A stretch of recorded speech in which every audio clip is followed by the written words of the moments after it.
Imagine someone sitting right across from you who can just fluently explain all the structural flaws in the American healthcare system. Right. Like they are citing medical journals purely from memory. They're drawing these incredibly sharp historical parallels. Their vocabulary is impeccable. Their analysis is, it's completely dazzling. It's intimidating, honestly. Yeah, it really is. But now, imagine that same person hasn't, slept in an actual bed in 3 years. Wow. And they're currently hiding from an intake worker because just the thought of filling out a standard, like a 3-page housing application, triggers this paralyzing sense of overwhelming cognitive dread. Which is so hard for people to grasp. It makes absolutely no sense on the surface. How can someone be an undeniable genius and at the exact same time be entirely incapable of basic survival? It's a complete contradiction. Right. And so today we are going into this invisible, profoundly uncomfortable reality of the homeless intellectual. We're looking at this architecture of suffering that defies really every preconceived notion we have about intelligence and capability and resilience. It is an incredible paradox to confront, and it really demands this complete reevaluation of how we measure human capacity. Because we operate in a society that, well, we really only understand distress through a highly binary lens, Oh, absolutely. We have these incredibly crude, almost cinematic templates for what suffering is supposed to look like. We know exactly how to recognize the visibly disorganized person on the street. The stereotype, baby. Exactly. We recognize frank psychosis or visible cognitive impairment or someone who is obviously, heavily intoxicated. We understand a physical disability if it requires a wheelchair ramp or a prosthetic. Right, something tangible. Yes. And then on the flip side of that binary, we absolutely know how to admire the gifted person. We have this entire cultural mythology built around the high performer. Oh, for sure. The brilliant eccentric, the tech founder. The precocious analyst, exactly. But what our culture absolutely does not know how to metabolize is the collision of those two states. Yeah. We just cannot comprehend a person who possesses, like a stratospheric IQ, profound self-awareness, and yet is simultaneously medically disabled, economically shattered, and just living on the edge of the abyss. Right. And you, the listener, you know exactly what we are talking about here. You aren't here for the shallow talking points or those sugar-coated inspiration narratives. Definitely not. You are here to understand the complex, nuanced mechanics of how the world actually operates. So, our mission for this deep dive today is to deconstruct a highly sophisticated, deeply unsettling dynamic drawn from a piece called the credibility trap. Intelligence and the architecture of abandonment. It's such a powerful text. It really is. Okay, let's unpack this. The core thesis we are diving into is that for this specific, highly intelligent, medically vulnerable population, their intelligence doesn't actually save them. In fact, it's weaponized against them. That's the crux of it. Right, like their eloquence becomes evidence against their incapacity, and their self-awareness becomes evidence against their need. That weaponization is the absolute foundation of the credibility trap. It's a trap made entirely of words, perceptions, and just bureaucratic misinterpretations. This individual is caught in an impossible double bind. Tell me more about that double bind. Well, they are entirely too coherent for a public and a system that really only believes in visibly chaotic, stereotypical suffering.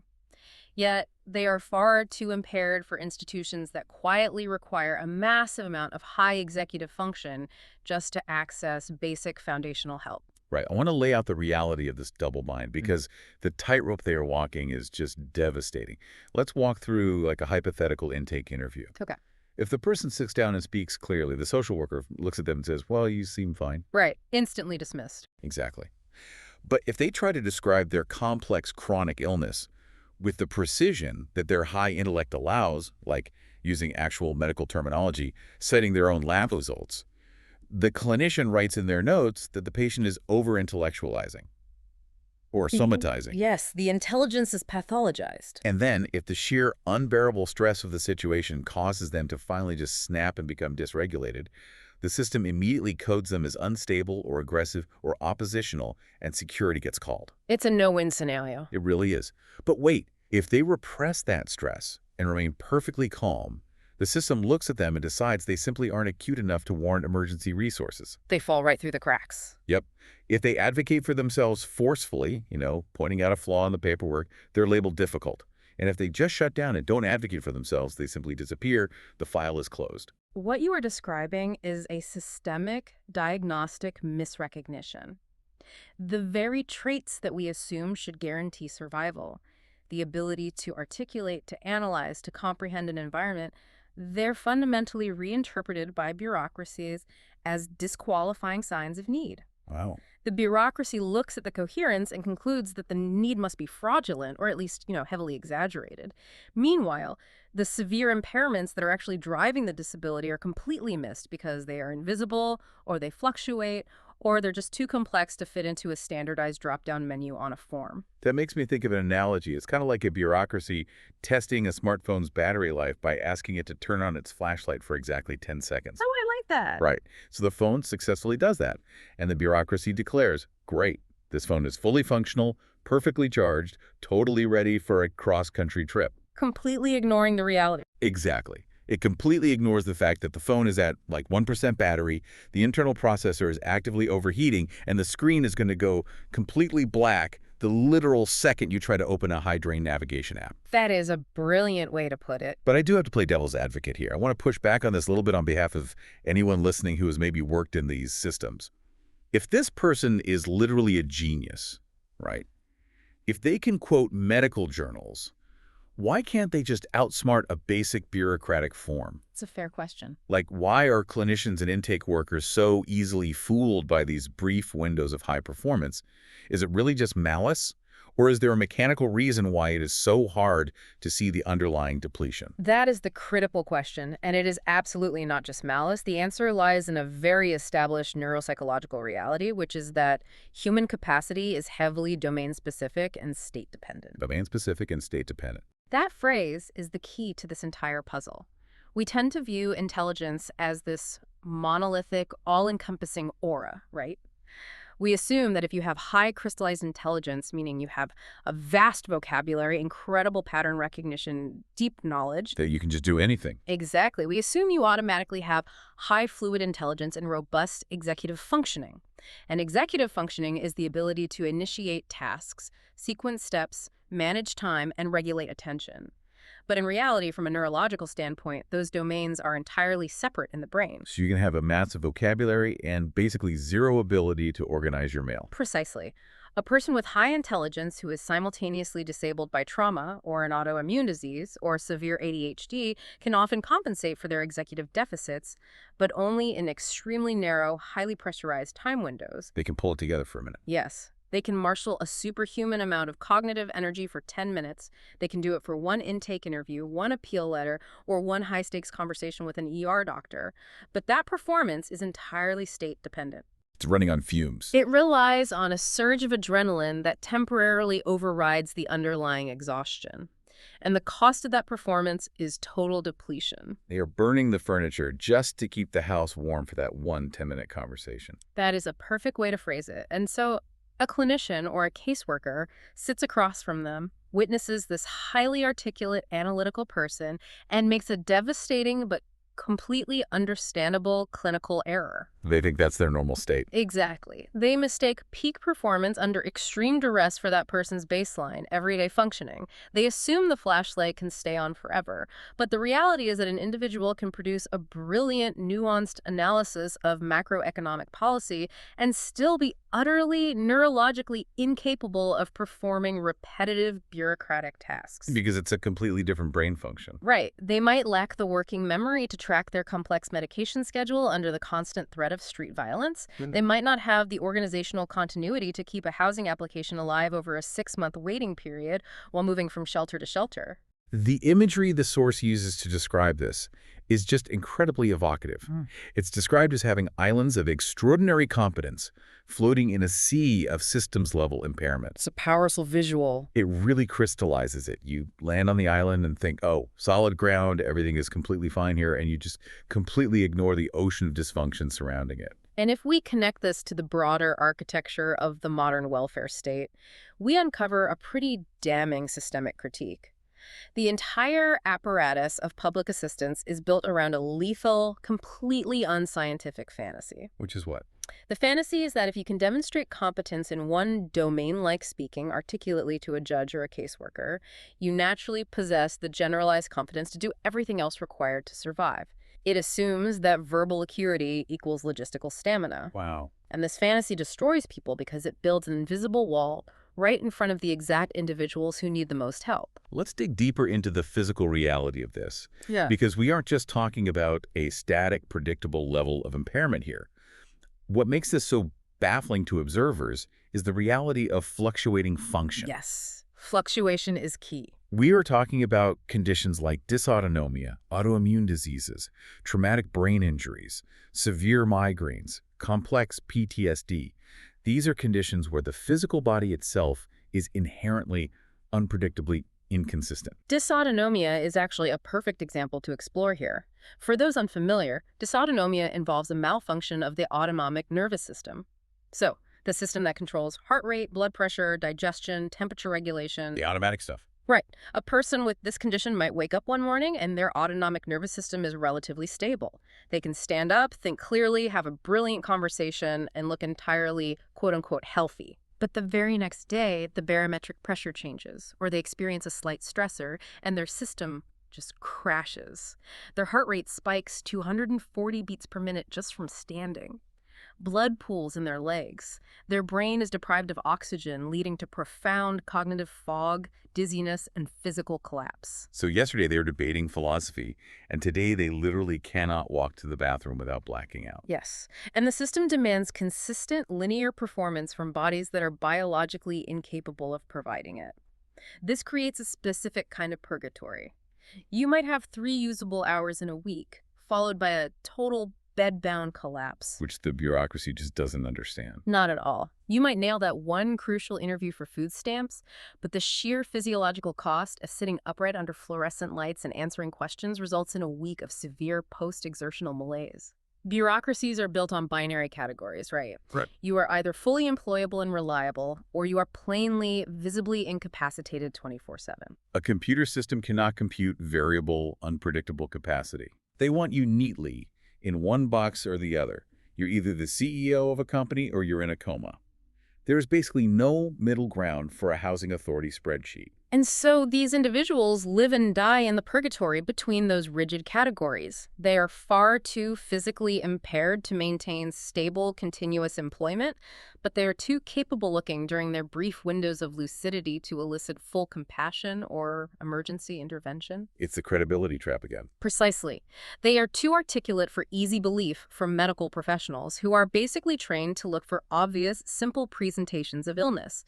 And crucially, they are too poor to afford the private, customized accommodations like meal delivery, specialized medical care, or a quiet, temperature-controlled environment that would actually make their variable lives navigable. Which brings us to the economic and administrative layer of this dynamic, which is, frankly, merciless.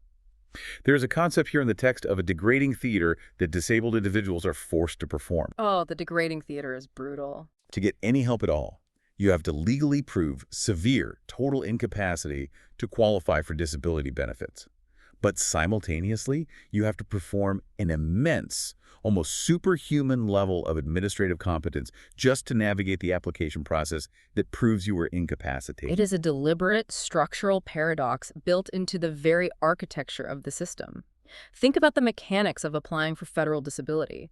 A person is asked to gather years of highly specific medical records from multiple different clinics. Which is hard enough for a healthy person. Right. And they have to do this while they're physically unstable, often experiencing profound brain fog.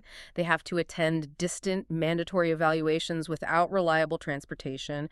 They have to survive economically on absolutely nothing while their cases drag on through appeals for months or even years. Unbelievable. And they have to present all of this evidence in the specific, sterile, bureaucratic language that institutions demand, perfectly hitting the correct legal definitions of impairment. And their high intelligence doesn't actually solve this problem. In fact, it might actually deepen the psychological agony, because the person can see the absurdity and the cruelty of the process with crystal clarity. They see the matrix. Exactly. They understand that the system is extracting unpaid, highly complex administrative labor from people who are already at the very edge of physical collapse. They see the structural trap. They see that they are being set up to fail. This raises a vital question about the actual unstated function of these systems. We like to think of welfare or disability programs as support mechanisms. But sociologically, they often operate as attrition machines. Attrition machines. Wow. The concept of administrative burden or sludge isn't an accident, it is a rationing tool. The operating principles of an attrition machine are delay until breakdown, deny until appeal, exhaust until disappearance. If you make the process hard enough, a certain percentage of people will simply give up or die, which saves the system money. And once a person actually falls through those cracks and into homelessness, every single compliance metric the system demands becomes exponentially harder. I mean, how do you store temperature-sensitive autoimmune medication when you live in a tent? You can't. How do you keep a phone charged and answered for a random callback from a caseworker when you're constantly being moved by police sweeps? How do you get enough restorative rest to function the next day? How do you keep vital medical documents safe from theft or rain or mold? It's impossible. How do you show up to an appointment looking presentable when you haven't had access to a shower in a week? And then we reach the ultimate bureaucratic cruelty, which is that the system uses the homelessness itself and the inevitable failure to meet these impossible administrative metrics as evidence against the person's credibility or compliance. Oh, that makes my blood boil. The caseworker notes that the client failed to maintain contact or exhibited poor hygiene, literally using the symptoms of structural abandonment as proof that the client isn't trying hard enough. It is a perfectly sealed loop of circular logic. Right, the homelessness intensifies the disability prevents compliance, the lack of compliance results in denial of services, which guarantees continued homelessness. Exactly. Here's where it gets really interesting, though. Why does society react so poorly to this specific profile? Like, why does the idea of a homeless intellectual make people so angry or dismissive? Because, according to the text, it threatens the meritocratic myth. Yes, the meritocratic myth is the absolute bedrock of Western economic psychology. It is the deeply held belief that if you are smart, capable, and hardworking, you will naturally succeed, and more importantly, you will be safe. Right, we love smart people when they're rich. Society loves to romanticize high IQ. We love it when it is attached to visible, material success. We celebrate genius as a spectacle. We revere it when it flatters our institutions, generates immense wealth, or produces technological breakthroughs. Like the quirky tech billionaire. Exactly. We will even tolerate genius when it is aesthetically eccentric. You know, the disheveled professor, as long as it remains functionally harmless and financially independent. But society fiercely resents and distrusts intelligence when it is attached to absolute failure. Society does not like genius when it shows up as a claimant, asking for help, standing in a soup kitchen line. Because the existence of the homeless, disabled intellectual is basically a cultural scandal. It is a walking indictment of everything we want to believe about fairness. It implies that intelligence does not guarantee safety. That's the terrifying part for people. It really is. It implies that a physical illness or a neurological condition can completely neutralize immense talent. It suggests that our complex systems are not cleanly sorting people by deservingness. And most terrifyingly for the comfortable housed people in society, it implies that social reality is profoundly arbitrary. It implies that bad luck is real, and it could happen to anyone no matter how smart they are. And because that implication is so deeply destabilizing to the status quo, society protects its own psychological comfort through projection. When the average taxpayer or even a clinician looks at this brilliant, unhoused person, they instantly assume there must be a hidden personality defect. I have to blame them. Because the structural explanation that our safety nets are fundamentally broken indicts too much.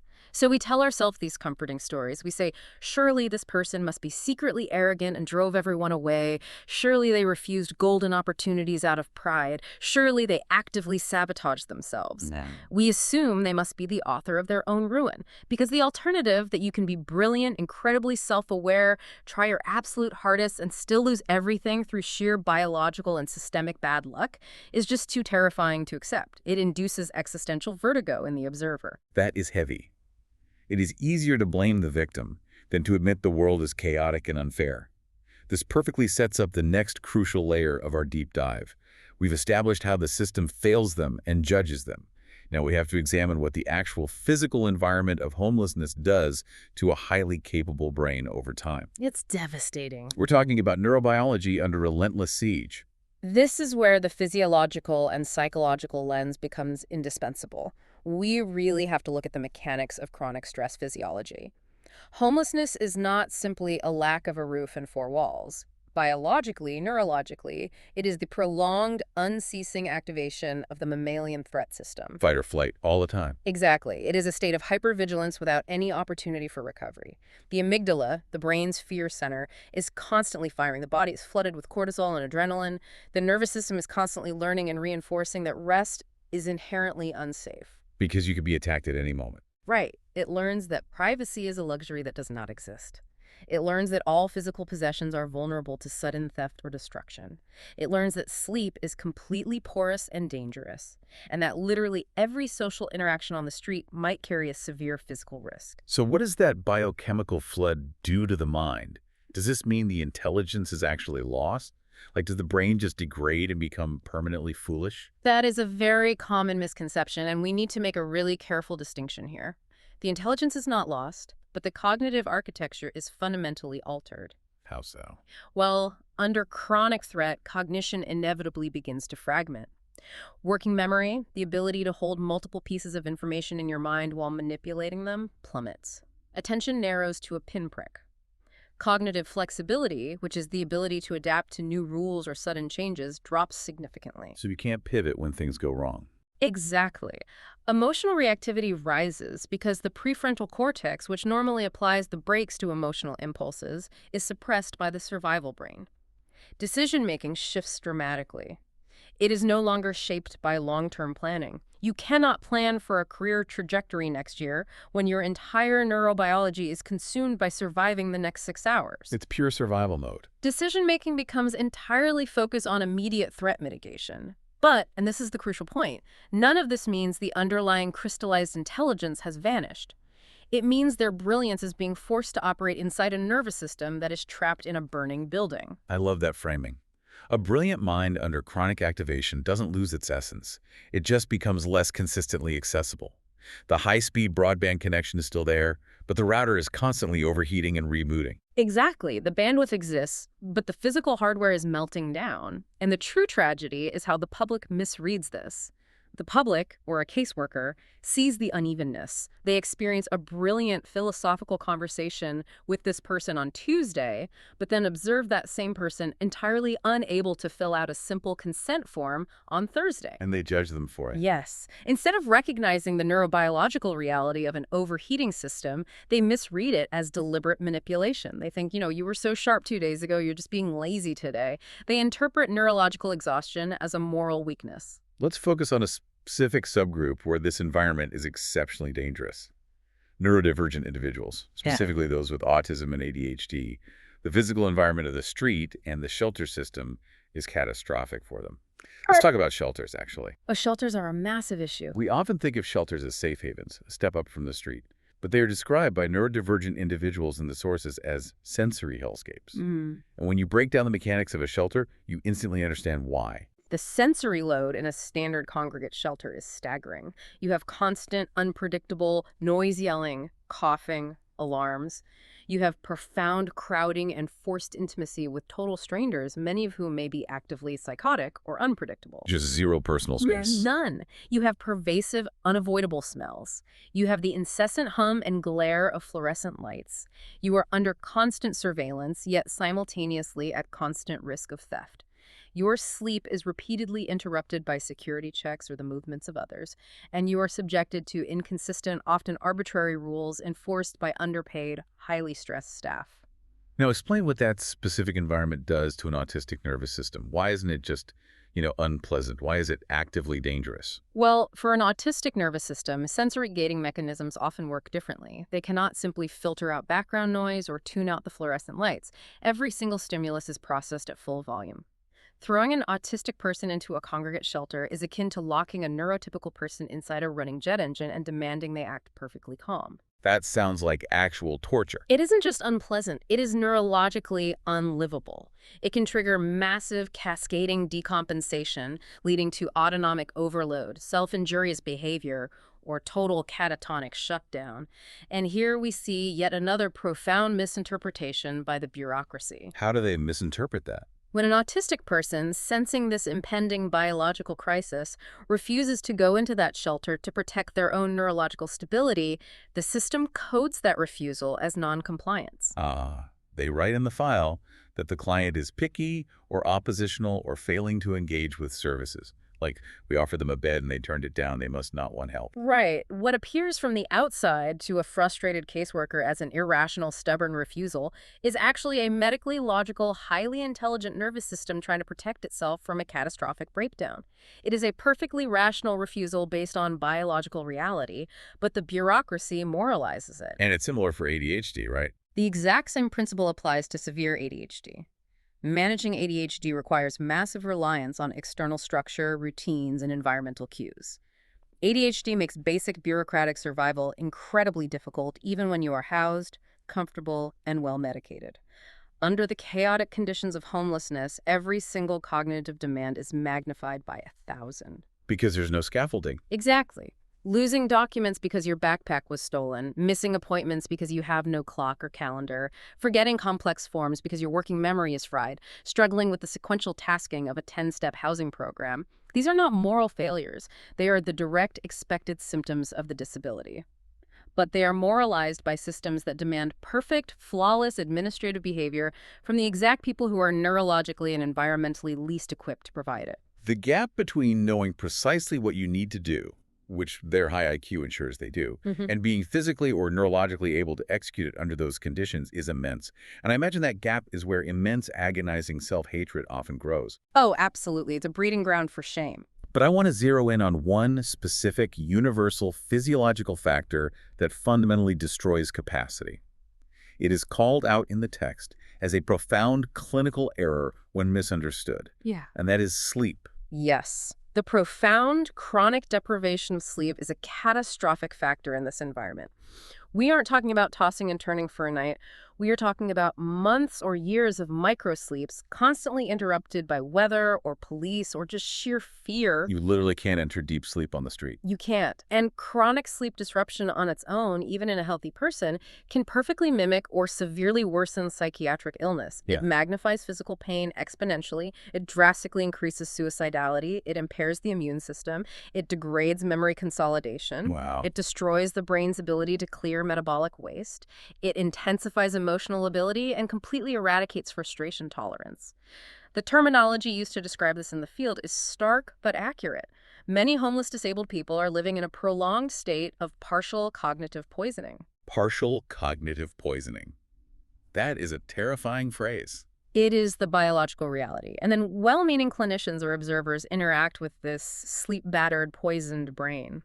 They see the slowed processing speed, the irritability, the tendency to dissociate, or the fragmented speech. They judge them for it. And instead of recognizing the obvious environmental cause, like, this person's brain is starving for REM sleep, they commit a fundamental attribution error. They mistake the symptoms of severe sleep deprivation for a primary characterological defect. They think the irritability and the confusion are just who the person fundamentally is. And the crazy part is, the high IQ person might still manage to flash moments of brilliant insight through this thick fog of exhaustion, but that actually backfires. It does. It only deepens the confusion of the outsider, who thinks, wait, you just made a brilliant joke. Why are you crying? Because you dropped your pen.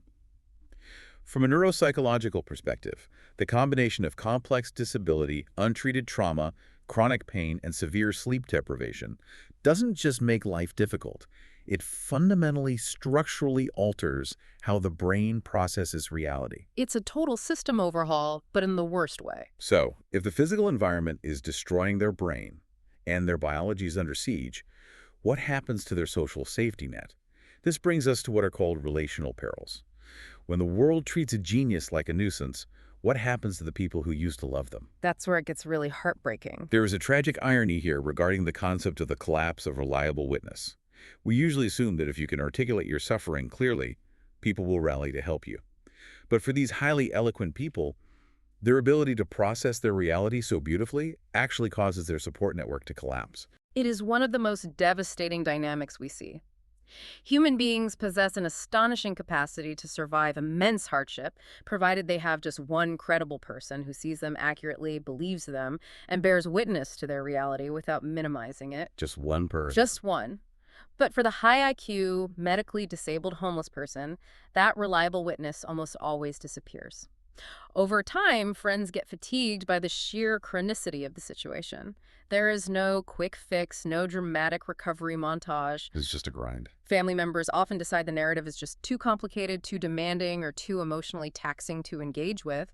And professionals, constrained by 15-minute appointment slots and rigid agency rules, well, they only ever see isolated fragments of the person, never the whole complex picture. And here is the cruelest part. Their own eloquence becomes the trap. Listeners, like friends, therapists, volunteers, they hear them describe their trauma or analyze the systemic barriers keeping them unhoused with such profound insight, such dark humor, and such narrative skill. And they get mesmerized by it. Exactly. And the listeners subconsciously feel a sense of relief. They think, wow, this person has such an incredible psychological grasp on their situation. They are so self-aware, they don't really need me to intervene. It's a fatal assumption. The listener feels emotionally moved by the beautiful analysis, but they confuse the act of being moved with the act of materially supporting survival. It is a profound confusion of categories. Insight is not containment. Articulation is not rescue. Narrative skill is not housing. The people around them, sometimes even their therapists, subtly shift from being allies to being audiences. Oof, audiences. They listen to the tragic, beautifully articulated story, they applaud the profound insight, they feel a cathartic sense of pity, and then they go home to their warm beds, leaving the person on the cold street. The eloquence essentially masks the desperation of the physical reality. If we connect this to the bigger picture of what happens to a person's psyche over time, when everyone you know slowly abandons you because you seem, quote-unquote, too smart to fail, how does the mind adapt? It adapts defensively. Right.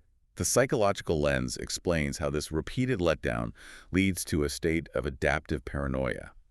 And I want to use a metaphor here. Think of adaptive paranoia like an immune system that has developed a severe allergy. Okay. Normally, your immune system protects you. But if you are exposed to a massive amount of a toxin, your immune system becomes hyperreactive. It starts attacking everything, pollen, dust, your own cells, because it has learned that the environment is fundamentally lethal.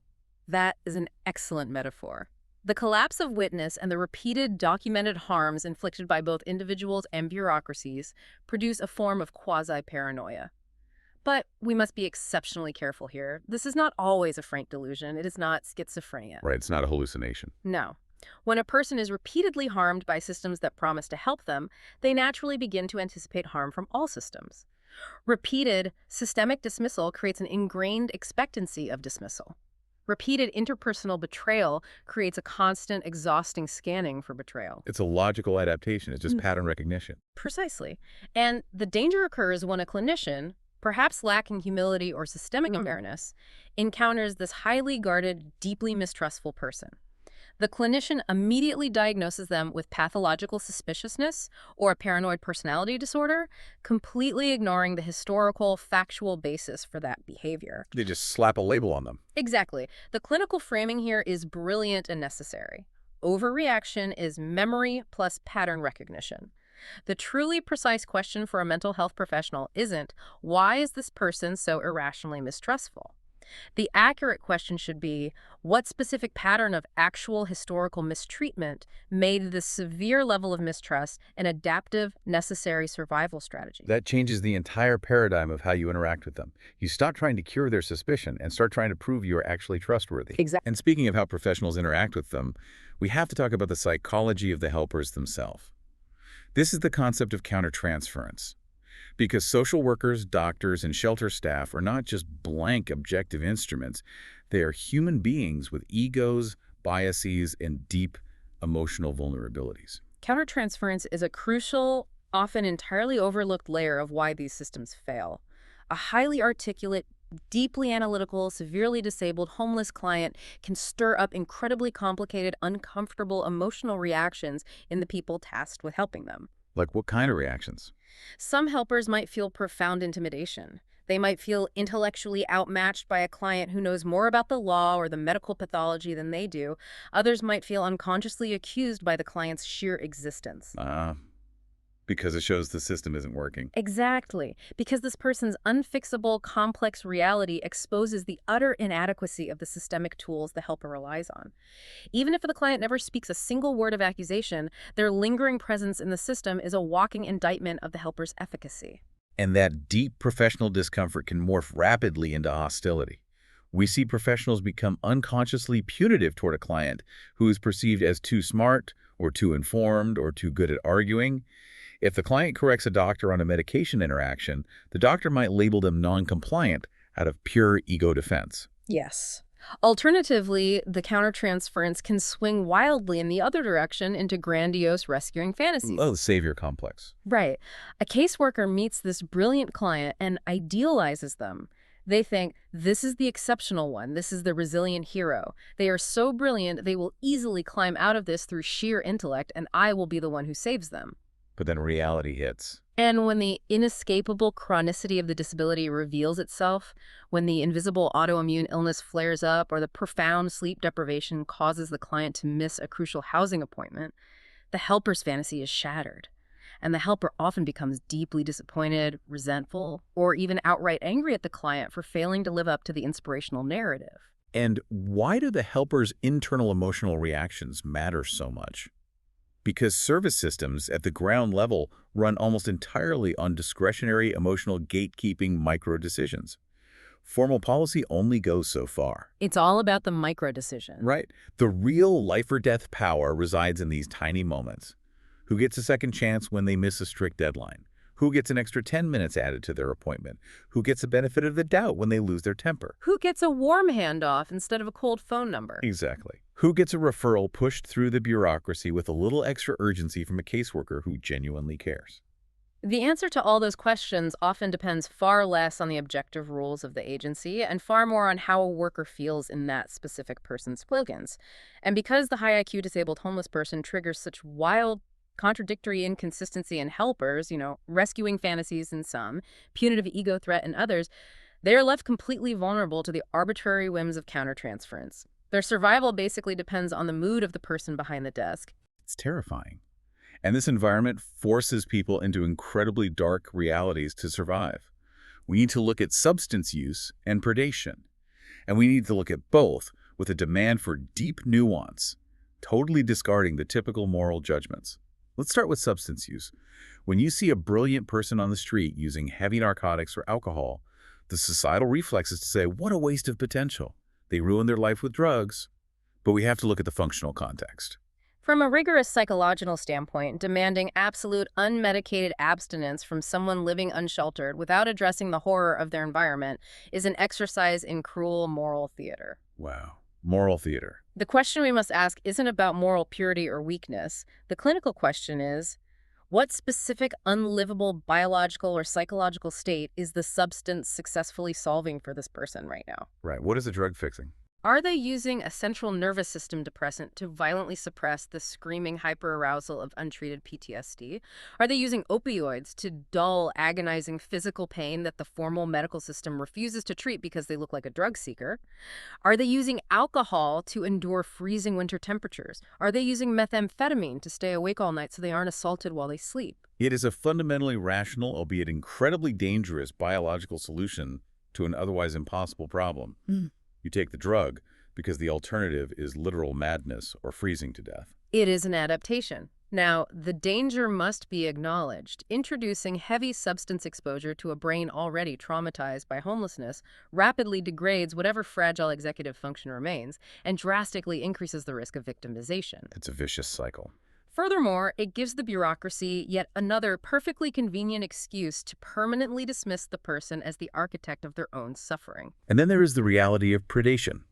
Having a genius-level IQ does not cancel out the biological need for a warm room or the deep human desire for connection and belonging. And that combination, intense loneliness, material desperation, and high intelligence, can create the conditions for terrible, coercive bargains. This vulnerability consistently leads to highly exploitative living arrangements, coercive romantic relationships, or parasitical pseudo-friendships. In these toxic dynamics, the vulnerable person's intelligence is actively harvested. Harvested, that's a strong word. But it's accurate. They might be used for their intense emotional labor, their strategic problem solving, their ability to write legal letters or academic papers for others, or their high-level tech support. And all of this labor is extracted in exchange for unstable, degrading scraps of safety, sleeping on a living room floor, a hot meal, access to a shower, or just a room with a door that locks. And here is where the high intelligence actually makes the trauma infinitely worse, because they are not naive. They aren't being tricked because they don't understand the dynamic. Exactly. The intelligence does not abolish the coercion, it just makes the coercion vividly, agonizingly legible. They know exactly how rotten the deal is. They understand the precise psychological mechanics of the exploitation while they're actively participating in it because they have absolutely no other choice for physical survival. They can't unsee it. They can analyze their own subjugation in real time. And because they see it so clearly, because they cannot deceive themselves into thinking it is real love or real friendship, the resulting shame is infinitely deeper. Which brings us to what is undoubtedly the most devastating psychological layer of this entire deep dive: the existential bereavement. We've talked about the failing systems, the melting neurobiology, the collapsing relationships. But the deepest, most lethal layer of suffering isn't physical or social. It is intrapsychic. It is the internal collapse of the self. It's a profound mourning process. There is this incredibly painful concept of mourning the anticipated self. The high IQ disabled homeless person isn't just losing external goods like a house or a car. They are losing the future they were fundamentally equipped for. They know with excruciating clarity what they could have been, what they should have been in a different, more supportive ecology. This is a profound point. We must understand that this grief is not mere vanity or narcissism. It is a true existential bereavement. They possess the cognitive capacity to perceive the massive yawning gap between their actual impoverished, degrading daily reality and their latent, brilliant potential. And their insight doesn't help them here either. No, their profound insight does not blunt this pain. It sharpens it into a razor. Ignorance might offer a small mercy, a dulling of the tragedy. But these individuals are denied the mercy of ignorance. They can watch, almost as an outside observer, the steady degradation of their own physical health, the fading of their professional identity, the slowing of their memory, and the total evaporation of their future horizon. They're watching themselves disappear. They aren't just suffering the catastrophic event. They are forced to be the highly conscious, analytical witnesses to the meaning of the event. I want you to differentiate this from standard clinical depression. Because if a therapist hears a patient sitting on a cot in a shelter say, "My life is ruined, my potential is permanently gone, the system is rigged, and no one is actually coming to save me," well, the standard clinical reflex is to pull out the DSM-5, diagnose major depressive disorder, and try to treat the negative thinking with cognitive behavioral therapy. How is this existential bereavement different from a depressive cognitive distortion? This is perhaps the most vital clinical distinction we can make. Clinicians do massive active harm when they pathologize an accurate appraisal of structural abandonment as a mere psychiatric symptom. It's gaslighting, essentially. Exactly. The hopelessness described by this individual is not a caricatured negative cognitive distortion. It is not irrational catastrophizing. It is a precise data-based inference. It is an empirical conclusion drawn from years of documented administrative failure, severe material deprivation, and continuous interpersonal letdown. They ran the experiment of their life, they collected the data for 5 years, and these are the objective results. Exactly. When a highly intelligent, disabled person says, "No one is coming to help me and I will likely die out here," they might not be expressing a symptom of a diseased mind. They might be stating an empirical, statistical fact based on their lived reality. Wow.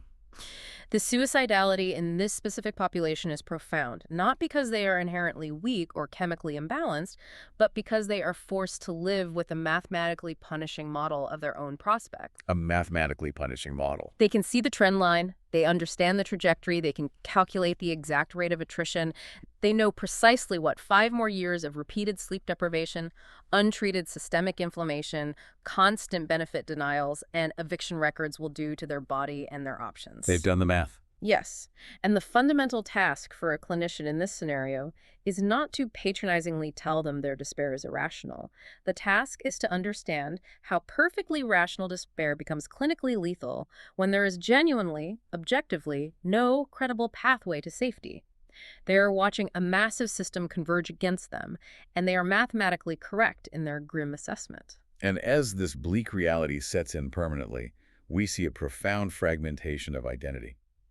A highly intelligent person has likely constructed their entire sense of selfhood around their mind, around their ability to offer insight, creativity, scholarship, or complex problem solving. That is their core identity. But the sheer logistical terror of homelessness absolutely corrodes the continuity required to inhabit those high-level identities. You cannot sustain the self-concept of a philosopher, a writer, or a brilliant strategist when 100% of your daily cognitive energy is consumed by procuring a single meal and defending your backpack from being stolen. The terminology for this in the literature is ontological loss. It is a shift in the very nature of being. It moves from a functional, loss-like, I cannot do what I do, to a much more terrifying, annihilating state, I cannot be who I am. That is deeply unsettling. This produces a state of deep demoralization. And it is crucial to distinguish demoralization from classic major depression. Demoralization is the psychological collapse of meaningful agency under the weight of chronic futility. And crucially, you cannot cure demoralization with positive thinking, medication, or cognitive reframing. So how do you fix it? It can only be solved by actually physically restoring a credible bridge between a person's effort and a tangible positive effect in the real world. And if that bridge is never restored, if the world just keeps crushing them, there's a terrifying internal shift. The person eventually begins to internalize the system's contempt. This is referred to as the intrapsychic poison. It's the final stage of systemic trauma. They might start out with a structurally accurate analysis like, this welfare system is inaccessible and cruel, but gradually, under the crushing weight of repeated, inescapable failure, they convert that external analysis into a global self-indictment. In psychodynamic terms, the external contempt of the society becomes an internal object.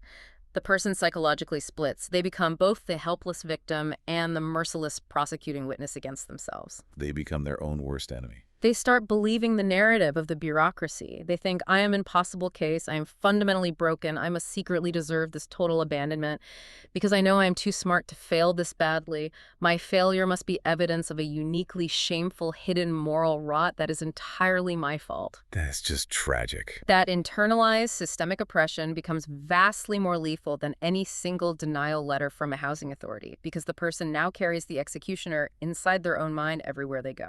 And to escape that unbearable, crushing humiliation, they sometimes retreat into a subtler but equally paralyzing danger, which is the grandiose defense.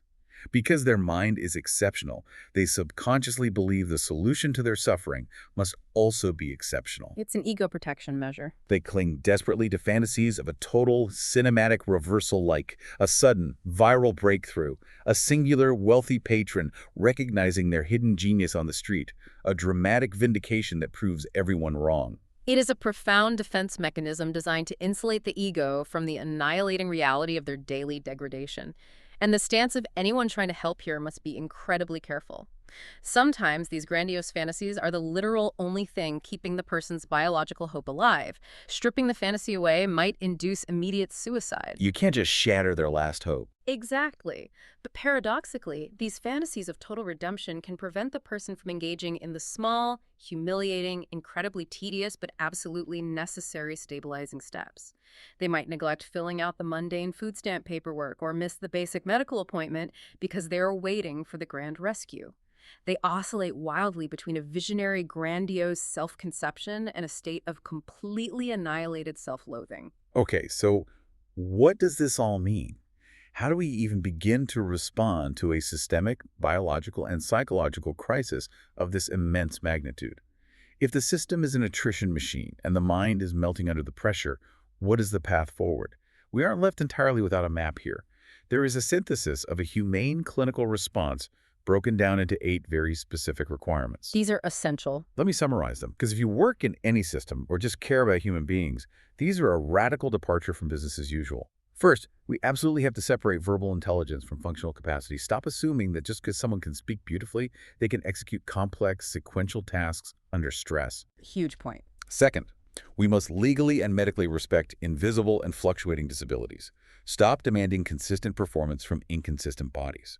Third, we need a genuinely trauma-informed interpretation of behavior, understanding that defensiveness, anger, and sudden shutdown are adaptive biological trauma responses, not inherent personality flaws. We have to stop moralizing biology. Exactly. Fourth, recognize that homelessness itself is a massive, ongoing neuropsychiatric stressor that fundamentally worsens and alters everything it touches. Fifth, Refuse the lazy, comfortable moral narrative that blames systemic, architectural failure on the individual's personality. Sixth, recognize that a patient's bleakest, most hopeless beliefs might be grounded in repeated, verifiable historical facts, not cognitive distortions. Listen to them when they tell you the truth. Seventh, restore reliable witness look at the person, see their towering brilliance and their profound impairment simultaneously without patronizing them or expecting them to save themselves. And eighth, and perhaps most importantly, provide immediate practical containment. That eighth point is the absolute anchor of reality. We can analyze the psychology all day, but no amount of interpretive elegance, no amount of brilliant empathetic therapy can substitute for the absolute biological necessity of uninterrupted sleep, physical privacy, continuous access to medication, adequate nutrition, and a door that locks. You cannot therapy a person out of severe sleep deprivation or caloric starvation. You cannot give someone cognitive behavioral therapy for the experience of freezing in a tent. It's absurd to even try. Exactly. And this exploration concludes with an incredibly powerful, haunting concept. It states that the unique, specific horror for the high IQ, medically disabled, homeless person is the tragedy of lucid deprivation. Lucid deprivation. They are subjected to a kind of waking, living vivisection. They feel the blade cutting into them, but they also possess the exact medical vocabulary to perfectly understand the anatomy of what is being severed. They are forced to witness their own systemic abandonment from the inside of their own brilliant mind. They know exactly what is being taken from them. They know what their life could have been, and they know exactly which institutions failed them and exactly why those institutions chose to look away.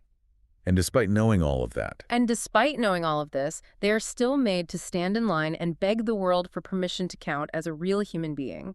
witnessed abandonment from inside one's own mind. That phrasing is going to stay with me for a very long time. It fundamentally shatters how we look at resilience, how we define intelligence, and how we measure the cruelty of the systems we've built. It really does. It changes everything. Which brings us to a final thought for you, our listener, to take away and mull over. We've spent this time exploring how our social safety nets, our medical bureaucracies, and our cultural judgments are fundamentally designed around moral theater. We demand the illusion of a fair meritocracy. We demand a performance of suffering that makes us feel comfortable and in control. We want a simple story. So if this is all true, then true systemic reform isn't just an administrative problem. It isn't just about making the intake form shorter or adding a few more beds to a shelter. It is a profound epistemological problem. It is about how we know what we know about human value. It's about who we deem worthy. Exactly. Yeah. How do we as a society learn to actually measure and honor human dignity when it utterly refuses to be cleanly categorized as either a simple, helpless victim or an inspirational, overcoming hero? What happens to our system when the person standing in front of us is a brilliant, exhausted, fiercely capable, yet entirely impaired contradiction? Because until we can build a world that has room for that contradiction, we're just building more sophisticated machines for looking away. Keep diving deep.